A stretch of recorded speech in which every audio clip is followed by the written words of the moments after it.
শুভ সন্ধ্যা। Share বাজারের মূল খবর ডেইলি মার্কেট আপডেটে আপনাদের স্বাগতম।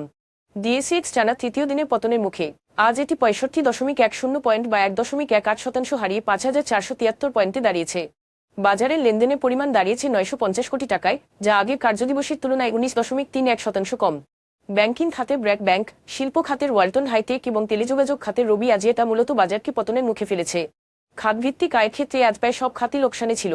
এর মধ্যে তথ্য প্রযুক্তি আইটি খাত সর্বোচ্চ 4.13% ক্ষতিগ্রস্ত হয়েছে এবং এনবিএফআই খাত দ্বিতীয় সর্বোচ্চ 3.59% ক্ষতির মুখে পড়েছে। আজকের শীর্ষ 20 ক্ষতিগ্রস্ত কোম্পানির মধ্যে ছিল 8টি বিমা, 4টি আইটি এবং 4টি textile company. তামিজ textiles limited, jute spinners এবং প্রাইম ফাইন্যান্স অ্যান্ড ইনভেস্টমেন্ট সর্বোচ্চ দরবৃদ্ধি পাওয়া কোম্পানি ছিল। অন্যদিকে ট্রাস্ট ইসলামী লাইফ ইন্স্যুরেন্স, রূপালী লাইফ ইন্স্যুরেন্স কোম্পানি এবং ইনটেক সর্বোচ্চ দরপতন হওয়া কোম্পানি ছিল। এসব শেয়ারের ক্ষেত্রে কোনো মূল্য সংবেদনশীল তথ্য প্রকাশিত হয়নি।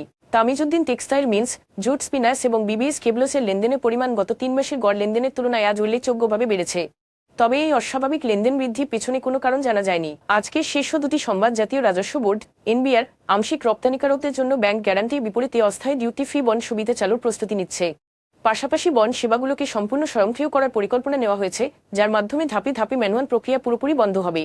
এসব সংস্কারের লক্ষ্য রপ্তানি বৈচিত্র্যকরণকে ত্বরান্বিত করা, আমলাতান্ত্রিক জটিলতা কমানো এবং বাংলাদেশের রপ্তানিকারকদের জন্য আরও প্রতিযোগিতামূলক বাণিজ্য পরিবেশ তৈরি।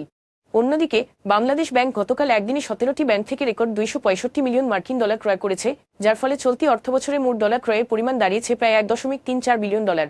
টাকার বিপরীতে মার্কিন ডলারের দরপতন রোধের লক্ষ্যে এই পদক্ষেপ নেওয়া হয়েছে। শক্তিশালী রেমিট্যান্স প্রবাহ ও রপ্তানি আয় দেশের বৈদেশিক মুদ্রার রিজার্ভ পুনর্গঠনে সহায়তা করছে এবং অর্থনীতিতে আস্থা ফিরিয়ে আনছে। আজ এ পর্যন্তই। আগামীকাল আবার আসবো শেয়ার বাজারের নানা আপডেট নিয়ে। ধন্যবাদ।